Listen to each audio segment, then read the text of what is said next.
everyone, today we're going to be getting into Birchbox versus Ipsy for April, and I had so much fun trying these products for you guys this month, and there are some definite hits and misses, let me tell you. So if you guys want any more information on Birchbox or Ipsy, if you're looking to sign up, my links are down below as always. But you guys know the drill, so let's not waste any more time and get started with Birchbox.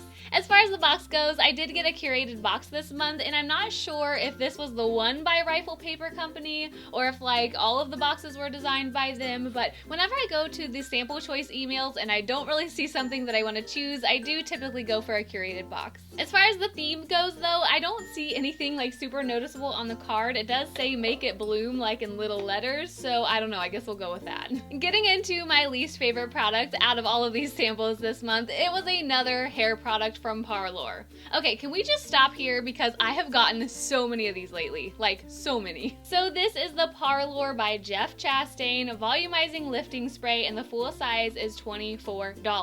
Now, I'm gonna be completely honest with you guys, I did not try this because if you have seen the last few videos, you will know that volumizing sprays are not my thing. Like, I just don't like them. And I have no idea why I've been getting so many hair products lately. Like, I'm just sick of it, especially from this same brand. I don't know what it is, but I mean, ultimately you just spray this on your roots. I will go ahead and give it a quick smell because I haven't even opened this.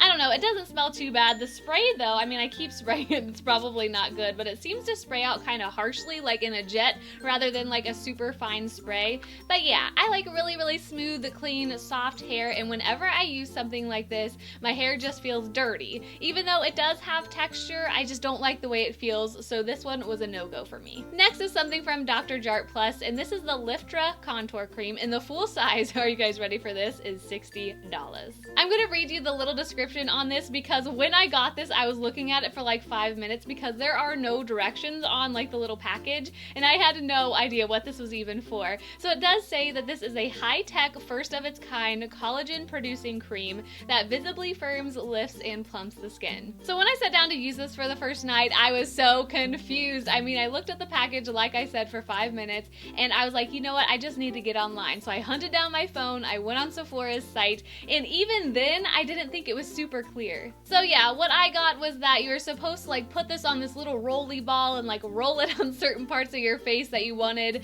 to like firm up or whatever, because it does say that it's a contour cream, but I have no idea. I applied this kind of like a moisturizer because that's the only thing that I could think to do with it. The texture on this is interesting because even though it's thick and creamy, it does have a tackiness to it, so I did put on quite a bit like on my hands before I went spreading it around my face, and it did go on kind of well, but because of that tackiness, I did feel like I was pulling at my skin a little bit.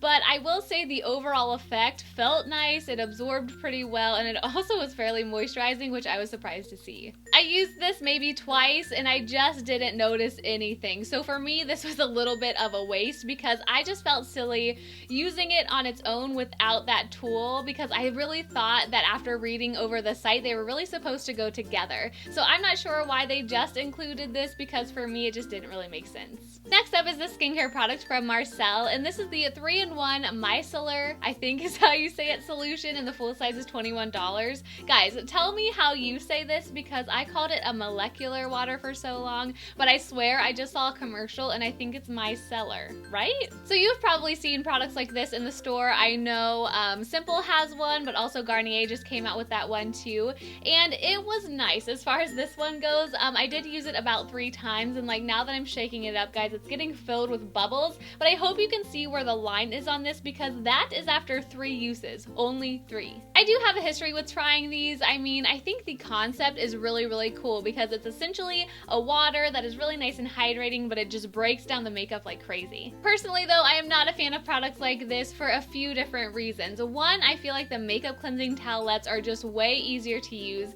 because obviously when you use this, you have to put it on cotton rounds. It can get a little messy, and I go through like 3, 4, or 5 cotton rounds every time I use this. And also something that might seem really weird is I don't like a lot of moisture around my eyes. I've always been like that in the pool, even in the shower. So when I saturate a cotton round with this and I set it on my eye, I kind of push down so I make sure the product's like getting into all of that mascara and makeup. And I feel like some of it always gets into my eye somehow, and even though this didn't burn it at all, I just don't like that feeling. So yeah, even though I thought this formulation was great, I mean, I feel like if I liked things things like this, this would be a formula I would keep reaching for because it was super, super gentle and it just melted the makeup off. And in the past, I have noticed, or at least I think, some of these actually break me out if I don't rinse them off, and I didn't notice that with this at all. Coming in at number 2, or runner-up to my favorite product, was this Tocca hand cream, and I was really excited to try something from Tocca and a hand cream because I've been needing one. So I'm not going to read every single word in the name and on the label because I honestly can't pronounce it, but it does say that it has the pink tulip and green apple scent. The full size is $20, and when I got this I was so excited because I loved the packaging and I couldn't wait to smell it. So I immediately threw it in my purse, and the first time I did smell it I really liked it. I definitely think you get a lot of the floraliness of it and also a little bit of the apple, but for me it's just super, super fresh and girly. As far as the formula goes though, it is not one of my favorites, which is so unfortunate because I do really, really like the scent and the size of this. I thought it fit super well in my purse.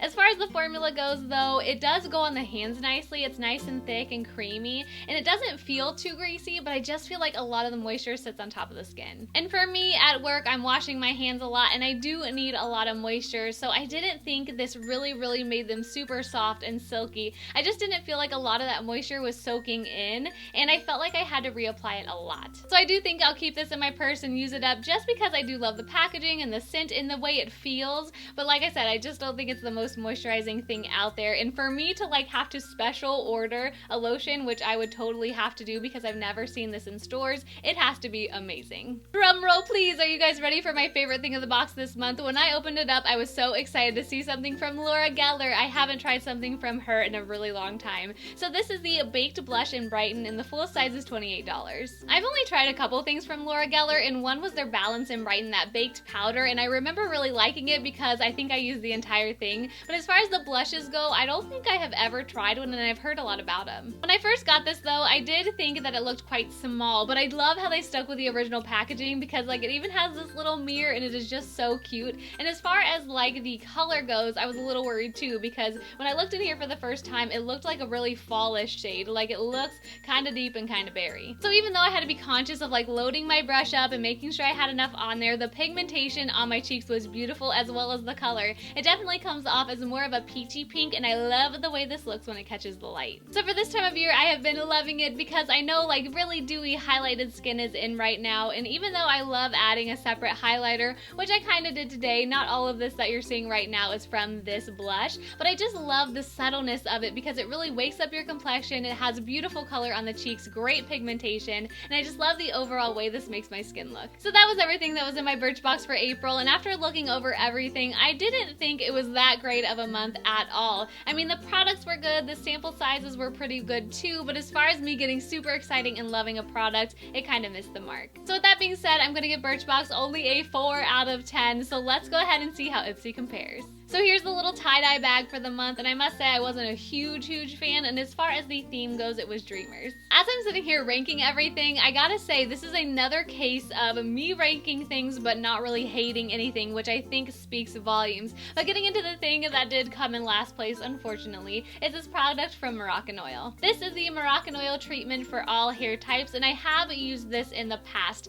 Now I have been trying to rack my brain for the past like 3 or 4 days trying to remember if I originally used the original formulation or the light version. So yeah, I think about 2 summers ago I had a full size of one of these and I used the entire thing, so I am pretty familiar with products like this. But as far as the packaging goes, I was so let down because even though this is a super cute like glass bottle, it didn't have like anything to stop this product from going everywhere. The first time I used this, I did feel like I spilled too much out, and I was just kind of having one of those moments where I'm like, oh my gosh, I have too much, what am I gonna do? But as far as this goes though, when I did add it to my hair, I used it in place of a detangler and I thought it worked really well. I always seem to get a little bit scared with products like this though because I do have fine, thin hair and I can totally overdo it very easily. But when I did just apply this to my ends, my comb went through my hair really well, and I thought the end result wasn't too heavy. Like, I don't think this weighed down my hair at all. So I loved using it that way, but I also used it on dry hair too, on my ends, and then also to combat some flyaways, and I thought it did a really good job. Do I think I'm gonna use everything in this bottle? No, because I do think think it's super messy, but I was really happy to try it again because it's been a while since I tried it the first time. Next is this mask from Jor-El Parker, I think, and it just says that you can use it on the face and the body, and it has a ton of benefits. If you guys want to know exactly what it does or see more about it, I'll have it linked down below. So when I saw this, I was a little bit 50-50. I wanted to try it out, but I didn't want it to dry out my already dry skin. So the night that I reached for this, guys, it kind of went a little crazy, I'm not gonna lie. So I went ahead and applied this after my shower to my clean, dry skin, and I really thought it was nice going on. It's almost this super dark green hunter color, and it goes on very, very opaquely to the point where I felt like I was finger painting my face. It did start tingling right away, and it did dry down pretty quickly. I will say though, when it started drying, it's one of those where it just feels like you can't even move your face. It does say to only leave it on for, I believe, 5 minutes is what the back says, and that's gonna come into play here in a second, so make sure you guys remember that. 5 minutes. So when I had this on my skin, after 5 minutes, it really wasn't dried down all the way, so I did try to leave it on a little bit longer. But what I thought was so cool was that when I did leave it on for about 10 or 15, and I did let it dry down all the way, I could actually see it doing something to the pores around my nose. I have this photo, so hopefully that's helpful, but it actually like looked like it was going into my pores and like getting all of that stuff out. It was the weirdest thing ever. I have never tried a mask that did that before. So I went ahead, and once it was all dry for the most part, I did rinse it off just with a washcloth, and I thought that overall my skin felt really soft. After my skin was dry though, I did definitely need a moisturizer. This wasn't super moisturizing by any means, but yeah, a moisturizer really helped with that. So after doing all of that, I ran upstairs and told my boyfriend he had to try this because he does have larger pores and he has trouble with blackheads and things. So I was like, oh my gosh, I think this actually did something to mine, so you need to try this. Long story short, I put this on his face and it took his forever to dry. And poor little old me, I'm like sitting on the couch with him and I'm just like, leave it on, it'll be okay, just let it dry down all the way. Well, that was a no-no because he left it on for probably 20-25 minutes, and granted, in my defense, he never said it was feeling uncomfortable, so I just thought that everything would be fine, and he does have more oily skin, so I thought, you know, maybe he could leave it on a little bit longer. So after he rinsed it off, guys, I kid you not, it looks like his face was sunburnt. I mean, I felt so bad. I'm like, oh my gosh, did he have an allergic reaction to this? Like, I did not know what to think. And he's like, my skin's stinging a little bit. And I'm like, oh my gosh. Like, seriously, and two, he doesn't let me do anything like this to him at all. I'm always like, let me try this product, let me try this. And he's like, no, no, no. And the fact that he let me put this on and then it practically burnt his face, yeah, I highly doubt he'll be doing any more masks for a while. But thankfully, I put some moisturizer on him. He went to bed, and the next day he woke up and everything was fine, thank goodness. But that was just a funny story with this, so I do not recommend leaving this on for more than like 5 or 10 minutes at the most. Next up is something from Tarte, and I was excited to see something from this brand in my bag, but I will say I was a little bit nervous about this, and I'll tell you why in a second. But this is the Tarte Wonder Lip Surgeon's Lip Cream, and I guess the shade is in Wonder. I kind of have been looking all over this, and I think that's what it is. It's what I'm wearing right now, and I'm going to tell you why I was a little bit afraid of this at first. So I know a lot of Tarte lip products, especially the ones in these little pencils, have a minty taste or scent to them. And for me, I do break out on my lips like kind of in a super mild allergic reaction type thing with minty things sometimes. So I was like, crap, I don't even know if I'm going to be able to wear this. But thankfully, I put on my brave face one day and I'm like, you know what, I just have to try it for the sake of this video. And I did, and thankfully my lips didn't react to it. So that's awesome. I guess it's just one specific minty ingredient that is in some drugstore ones. I know some drugstore ones and like a lip balm did, but I guess this one doesn't have that in it, thankfully. Addressing the color though, when I did first see it, I thought it was a little bit deep and warm for me. I am totally about those super bright fuchsias during this time of year, but I think the color is okay. Is it my favorite? No, but it's definitely wearable. And the formulation, I mean, because I really haven't tried these before because of like that minty scare, I really didn't know what to expect, and I have really, really liked it. The color opacity on this,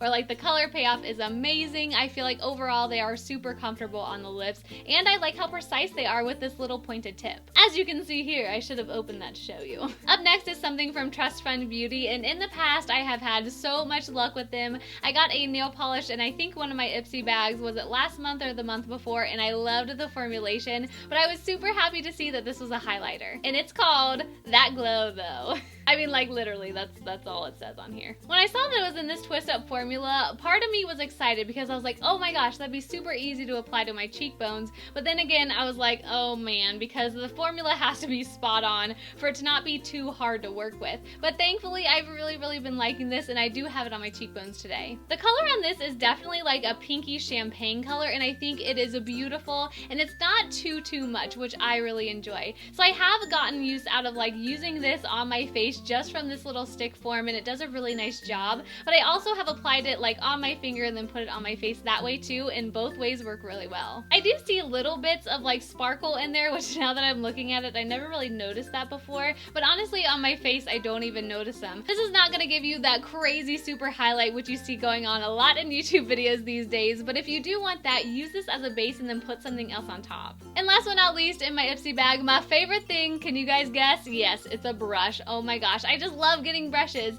So this was featured like outside of the bag in the little package when it arrived, and it's from Crown Brush. It doesn't exactly say the name on the handle here, but I will, like I said, link everything down below for you guys. When I first got this, I was really excited because I could just tell that this brush has so many uses. When I first got this out though, I was a little disappointed in the quality as far as like the handle and the actual feel goes, because it really lacks any weight and the handle is just super plasticky. It also has these little notches for your fingers, and I mean, I don't know, maybe some fingers would fit there, but with the way I hold my brushes, I really haven't gotten use out of those. As far as the top of the brush go and like the bristles, I really liked them though. They are super soft.